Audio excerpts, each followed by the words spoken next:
jade teacup shattered against the wall 2 inches from Hana Brooks's face, and the first thing she noticed was not the porcelain dust on her cheek, but the fact that the man who threw it had smiled before it left his hand.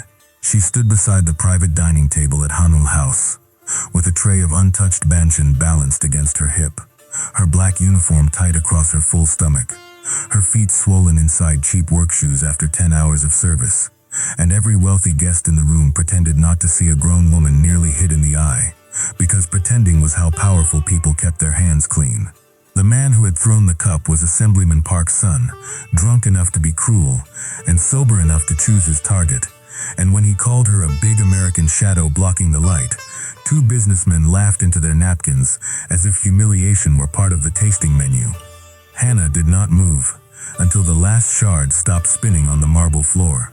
At 28, 276 pounds, African-American, broad-hipped, soft-bellied, and taller than most men expected when she stood straight, she had learned that anger made people comfortable because they could punish it, while stillness made them nervous because they could not tell what it was storing. She lowered the tray, stepped around the broken porcelain, and replaced the cup with another from the service cart without letting her fingers shake. Across the room, at the head of the table, Seo Min-jun watched her with the kind of attention that did not blink. He was 42, Korean, dressed in a charcoal suit cut so precisely, it looked quiet instead of expensive. And every man at that table had been laughing too carefully around him all night, because he was not merely a donor to the Korean Cultural Trade Foundation. He was the reason half of Koreatown's freight routes, construction permits, private security contracts, and debt ledgers moved when he moved. Min-jun had not raised his voice once since arriving. That was what unsettled Hana. Men with borrowed power performed it loudly. Men who had built power from blood, family debt, and cold patience let silence work for them. His older aunt sat near him with pearls at her throat. His legal director translated when needed, and 3 men in black coats remained near the private elevator, with the disciplined boredom of people trained to make violence look like logistics. Hana knew his name because everyone in Hanul House knew his name, even if the floor manager forced the staff to say Mr. Seo, like they were hosting a respectable investor from Seoul instead of a mafia boss whose family controlled the underbelly of shipping from Busan to New Jersey. She also knew he had corrected a drunk guest 2 months earlier for snapping fingers at a dishwasher, and that small fact had stayed with her longer than it should have. The banquet had been arranged as a peace dinner between Seo's organization and a coalition of Korean developers, city inspectors, and one smiling church elder who had the smooth hands of a man who had never once cleaned his own office. Hana had been assigned the private room because the manager believed big women looked maternal when carrying food and invisible when men talked money, which made her useful in exactly the wrong way. She noticed things while refilling barley tea. She noticed that Mr. Jang, Seo's legal director, avoided eating anything touched by the kitchen after the 3rd course. She noticed Assemblyman Park's son wiping his phone screen after every message. She noticed a silver inhaler in the purse of Seo's aunt, and a small blue capsule crushed under the fingernail of the church elder when he reached for the honeyed pear dessert. The capsule bothered her because the dessert had not been served to everyone. The kitchen had made one special bowl for Seo Min-jun's aunt after Jang quietly told the chef she could not have sesame, and Hana had carried it herself. Warm pear, ginger syrup, pine nuts omitted, the bowl marked with a folded white napkin on the side. Yet when Hana returned with fresh spoons, that folded napkin had shifted, and the church elder's hand had hovered near the bowl for less than a breath before he leaned back into his harmless old man smile. No one else saw it, because no one watched harmless men. Hana watched harmless men most closely. Her mother had once dated one who could quote scripture while pawning her rent money, and Hana's education in danger had begun long before she ever worked in fine dining. She crossed the room slowly, carrying a pitcher of hot tea she did not need, her body moving with the practiced heaviness people mistook for poor balance. Seo's aunt lifted her spoon. Hana saw the syrup cling wrong, slightly cloudy where it should have been amber, and the sound in her own ears narrowed until the string music from the speakers became a thin electric hum. Calling out would have caused panic. Grabbing the bowl would have exposed intent before she knew who else was armed. The three men by the elevator had their hands folded, but two guests had bodyguards outside the private room, and the assemblyman's son had already shown he wanted an excuse to make her the problem. Hana reached the table as Seo's aunt brought the spoon toward her mouth, and with one careful turn of her hip, she let the heavy tea pitcher strike the edge of the dessert bowl. Ginger syrup washed across the white tablecloth. Pear slices slid into Seo Min-jun's lap, and Hana let the pitcher fall hard enough to crack but not shatter. She apologized before anyone else could speak, lowering herself with napkins in both hands, making her face wide-eyed and miserable, giving every cruel person in the room the story they wanted. The clumsy fat waitress had ruined the boss's family dessert. Assemblyman Park's son cursed under his breath. The church elder's smile collapsed for half a second before he rebuilt it. Seo's aunt stared at the spreading syrup, then at Hana's hand, because Hana had placed one napkin directly over the blue smear dissolving near the bowl's rim. Seo Min-jun did not look at the mess.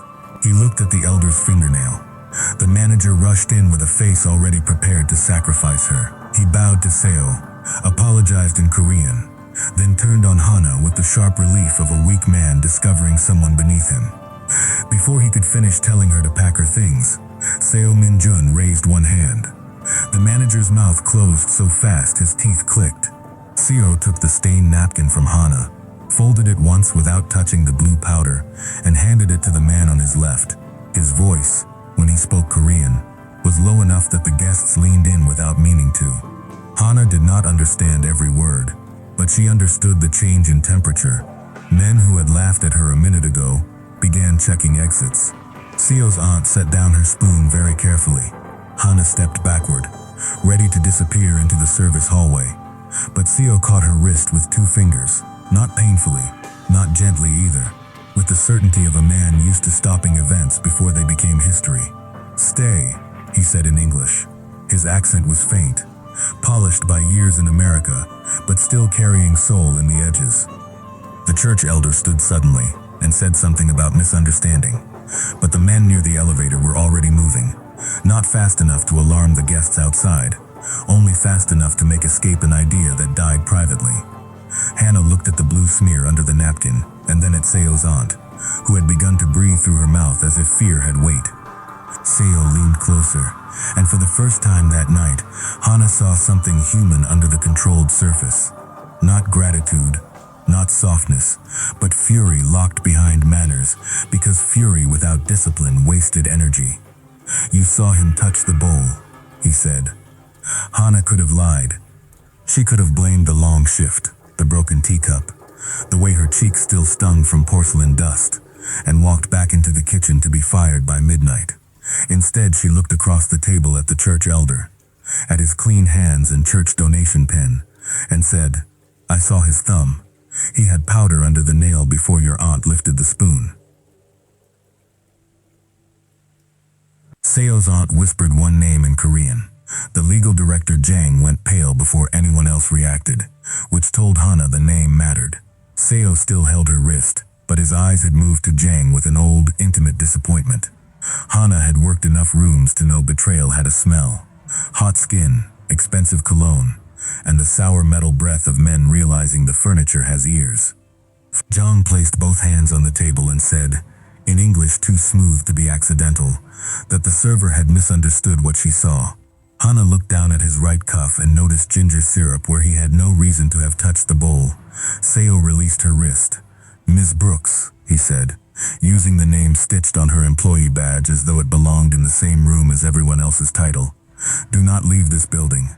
Jang laughed once, lightly, and said they could not possibly take the word of a waitress who had just embarrassed the family in front of donors. Seo turned his head a few inches, and the laugh died without needing a threat. Then Seo looked back at Hana, and the private room seemed to shrink around the space between them. "The man who tried to poison my aunt was not aiming at her," he said quietly. "He was sending me a message, and the only person in this room who noticed before it landed was you." "The man who tried to poison my aunt was not aiming at her," he said quietly. "He was sending me a message, and the only person in this room who noticed before it landed was you." Hana heard the sentence settle over the table like a second spill, thicker than ginger syrup and harder to clean. No one asked her to sit, Yet Seo pulled out the chair beside him with 2 fingers, and she sat because standing suddenly seemed more dangerous than obeying. The manager hovered near the service door, sweating through his collar, while Seo's men removed the church elder through the private elevator with such calm efficiency that the remaining guests could pretend he had simply stepped away.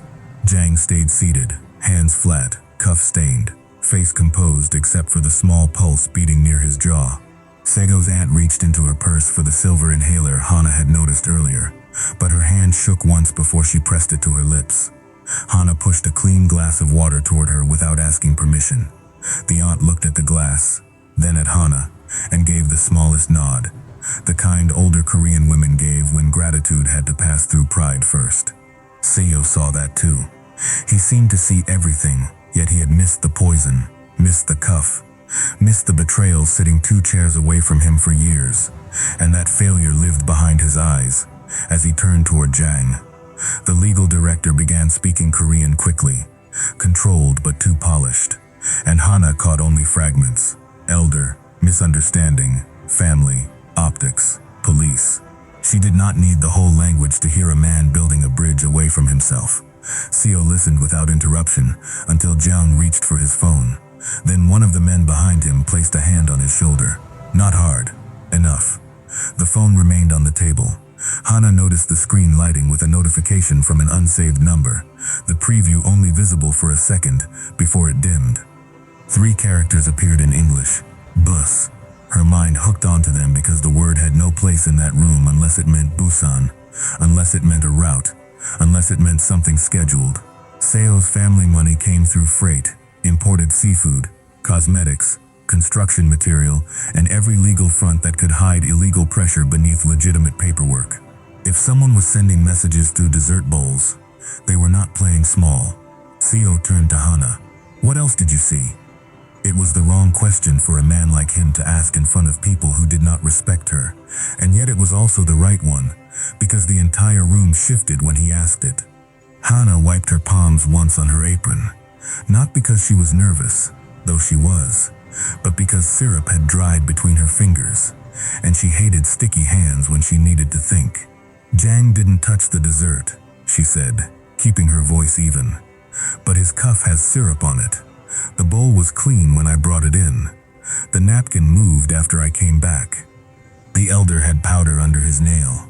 Your aunt's special bowl was the only one marked, and Jang knew it was special before anyone else at the table did. Jang smiled at her, with the patronizing calm of a man accustomed to making women doubt their own eyes. She is guessing, he said. A tired server wants importance after causing a scene. Hana turned her head toward him slowly. She had been called worse by better men, and the insult did not land where he wanted it to.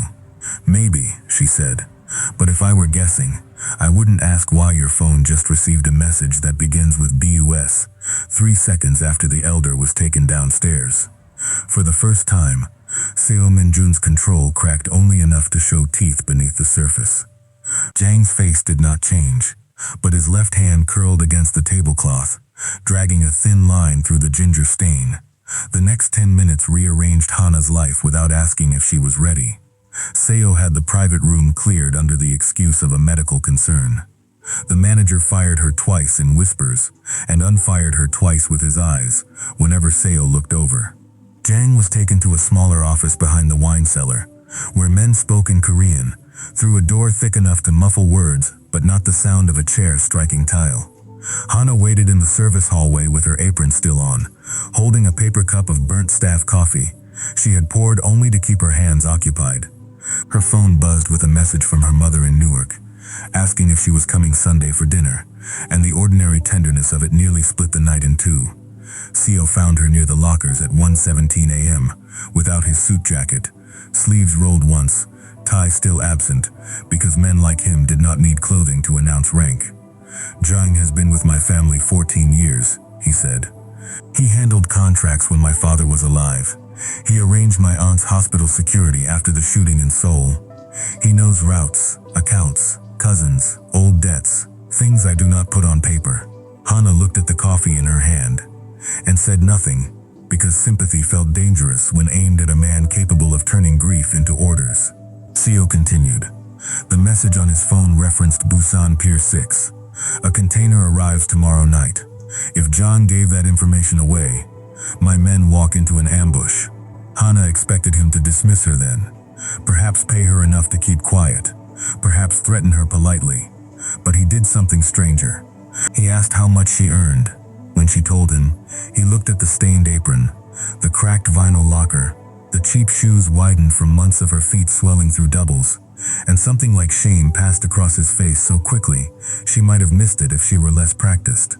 He offered her a job before sunrise, not as a waitress, not as bait, but as an observer at one event, tied to the Busan shipment. A Korean hospital fundraiser, where Jang's suspected contact, Deputy Commissioner Lee, would appear beside donors, clergy, import brokers, and Seo's younger brother, Seo Taeho, who had recently returned from Seoul with debts no one discussed openly. Hana told him no first because no was a door she liked to know still existed. She had rent, a mother with blood pressure medication, a life small enough to manage, and no fantasy about being chosen by a dangerous man into a dangerous world. Seo did not argue. He placed a sealed envelope on the staff table and said it contained 1 month of her wages, whether she helped or not, because she had prevented a death in his family, and debts should not be left shapeless. That almost made her angrier than a threat would have. She pushed the envelope back. "I'm not one of your accounts," she said. "If I take money, it's because I agreed to do work. If I don't, you don't get to purchase a clean conscience." For the first time, Seo Min-jun looked less like a boss, and more like a man caught off guard by someone refusing the easiest version of him. He nodded once, accepted the envelope back, and asked what terms she would require if she agreed. Hana surprised herself by answering, "Written payment." Her own phone kept on her. No weapon placed in her bag without permission. No touching her mother, her apartment, or her bank account. No using her size as cover while pretending to respect her. Seo listened to each condition as though it were a contract being carved into stone. Then he said, "You are not cover. You are the only person tonight who saw the room correctly." The fundraiser took place the next evening, inside a glass-walled medical institute, overlooking the Hudson, all warm lights, donor plaques, and women in elegant hanbok-inspired gowns moving between surgeons and shipping executives. Hana wore a deep copper dress Seo's aunt had sent, tailored to her body instead of apologizing for it, the fabric structured across her shoulders and falling cleanly over her hips. She expected people to stare. They did. Some looked away quickly, embarrassed by their own surprise. Others measured her like a problem Seo had brought on purpose. Seo introduced her as Ms. Brooks, not assistant, not staff, not friend, and the absence of explanation made her more interesting than any lie would have. She found Deputy Commissioner Lee near the silent auction, laughing with Seo Taeho, the younger brother. Taeho had Seo Min-jun's cheekbones but none of his stillness. He smiled too fast, touched too many shoulders, and kept checking the reflection in the dark window behind the champagne table. Hana stationed herself near a display of framed hospital blueprints and pretended to read donor names while listening to Lee speak about port inspections being light tomorrow if the family keeps discipline. Taeho answered in Korean, but then switched to English for one sentence. Careless with the arrogance of a man who believed the plus-size black woman near the wall was decoration. "My brother still thinks loyalty is inherited," he said. "By sunrise, he learns ownership is taken." Hana did not move. She let the sentence pass through her, cataloged it, and reached for her phone inside her small evening bag. Before her fingers touched the screen, another hand closed over the bag from behind. Jang's voice came near her ear, calm and almost kind.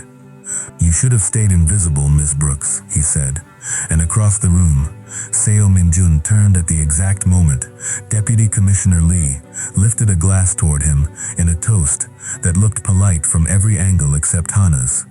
"You should have stayed invisible, Ms. Brooks," Jang said, and across the room, Seo Min-jun turned at the exact moment Deputy Commissioner Lee lifted a glass toward him in a toast that looked polite from every angle except Hana's. The hand over her bag tightened, not enough to bruise, enough to remind her that men like Jang preferred control that left no marks. Hana let her shoulders drop as if fear had taken the structure out of her, and Jang made the mistake she had counted on cruel men making all her life. He believed softness meant surrender. Her heel came down on his polished shoe with every pound she had been taught to apologize for, and when his breath caught, she drove her elbow back into the center of his stomach.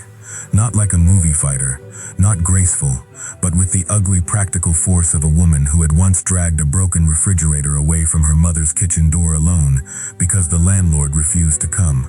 The bag came free. Hana did not run toward Seo, because running would have turned the fundraiser into panic, and panic would have hidden the truth. She walked straight through the donor crowd, her copper dress brushing champagne tables, her phone already recording in her hand, her face composed with such effort that her jaw ached. Jang recovered behind her and said her name once, sharp enough that 3 people looked over. Good, let them look. She reached Seo as Deputy Commissioner Lee extended the drink, and instead of knocking it away, she placed her own hand lightly over Seo's wrist before he accepted it. To the room it looked intimate. To Seo, who noticed pressure like language, it was a warning. His eyes moved from her hand to her phone, then to Lee's glass. Hana smiled at the commissioner because women in service jobs learned how to weaponize pleasantness before they learned retirement plans. Deputy Commissioner Lee, she said clearly enough for the nearest donors to hear, I think you dropped part of your conversation near the blueprints. Then she played the recording. Taeho's voice came out of the tiny speaker, compressed but unmistakable, saying his brother still thought loyalty was inherited, and by sunrise he would learn ownership was taken. The first seconds produced confusion, then recognition, then the kind of silence that did not come from drama, but from dozens of powerful people calculating where to place their faces. Seo did not look at his brother immediately. He looked at the glass in Lee's hand. One of Seo's men appeared beside Lee before Lee could lower the drink. Another took the glass with a linen napkin. Seo Taeho laughed, too loud, and called it a misunderstanding in Korean, then English, then Korean again, each version weaker than the last.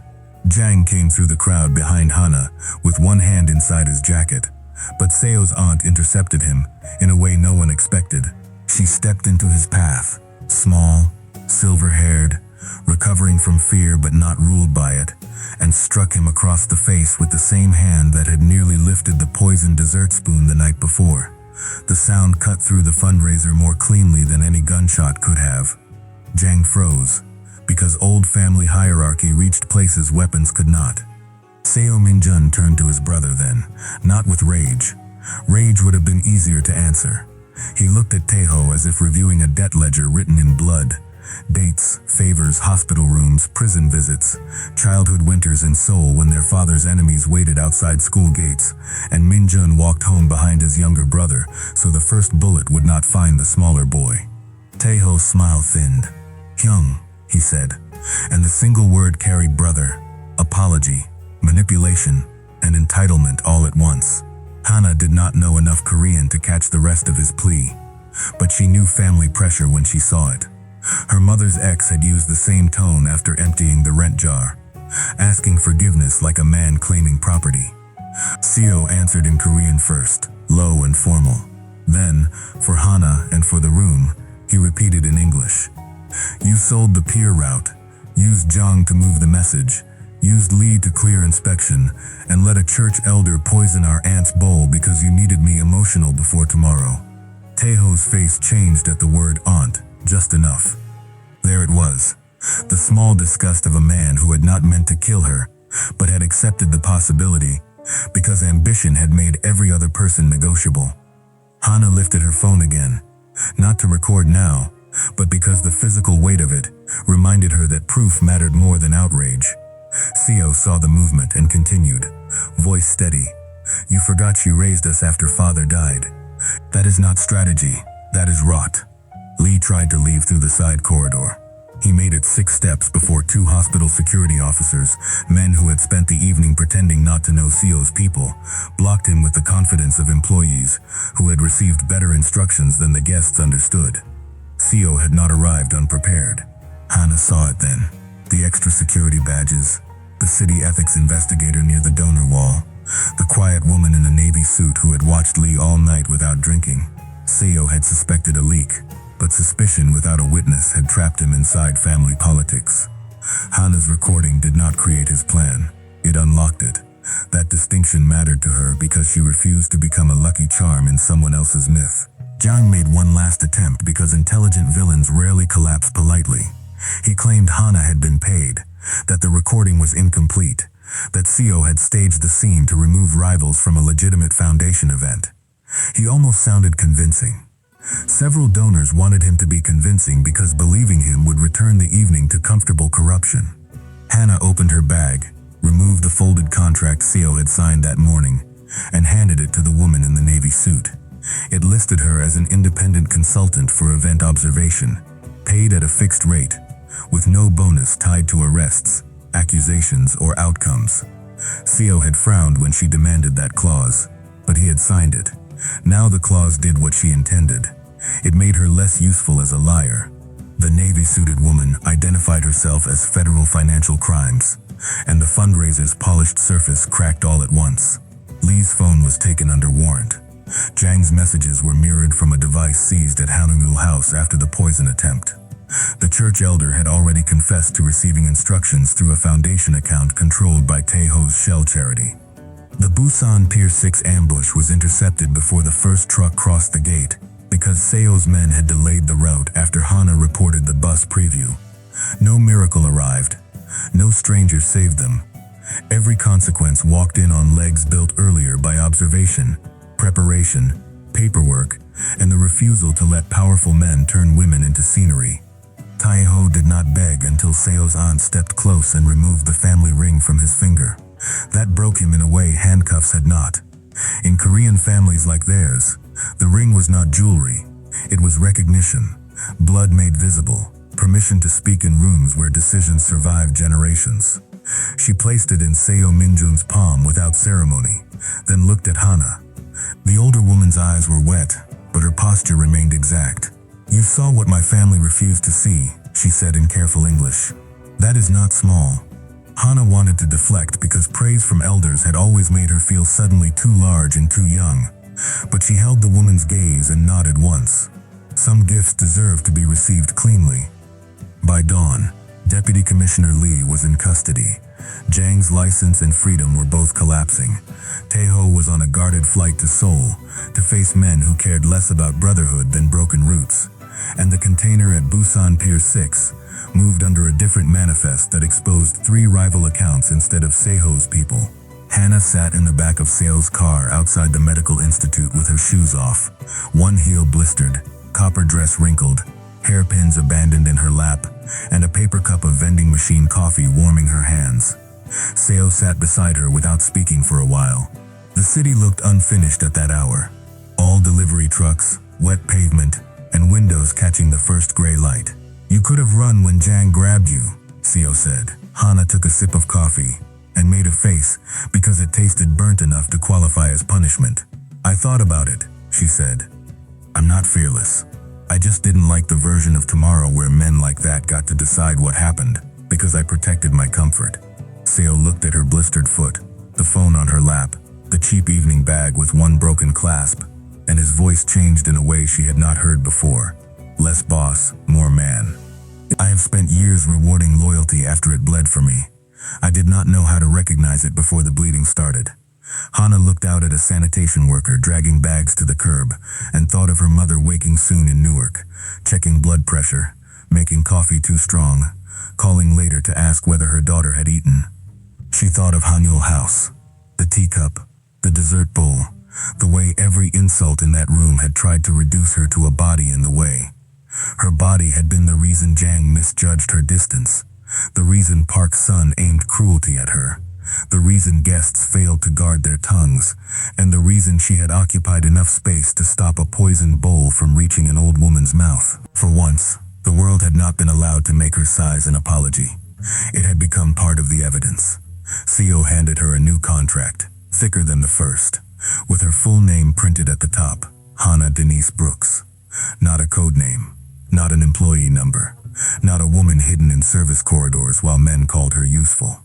The role was legitimate security intelligence consulting for Seo's legal businesses, with boundaries, payment, exit terms, and a clause she had insisted on adding during the car ride, while he dictated changes to a lawyer who sounded terrified to be awake before sunrise. No work involving children. No threats to her mother. No unpaid emotional debt disguised as opportunity. No disappearing her when visibility became inconvenient. Hana read every page before signing, because trust was not the same thing as carelessness. Seo waited. When she finally wrote her name, her hand did not shake. Outside, the morning traffic thickened. Ordinary people moving toward ordinary jobs, unaware that a peer ambush had failed, a corrupt commissioner had fallen, and a Korean mafia family had just been forced to survive the truth instead of burying it. Seo took the contract back, placed it in a leather folder, and said, "Your terms will irritate many men." Hana leaned back against the seat, exhausted enough to laugh softly. "Good," she said. "I've been irritating the wrong people for free." Seo smiled then, not the public expression men use to reassure a room, but something brief and private that changed his face without weakening it. He did not thank her again. He had already done that in the ways that mattered. By listening, by preparing, by putting her name on paper, by letting her evidence stand without dressing it in his authority.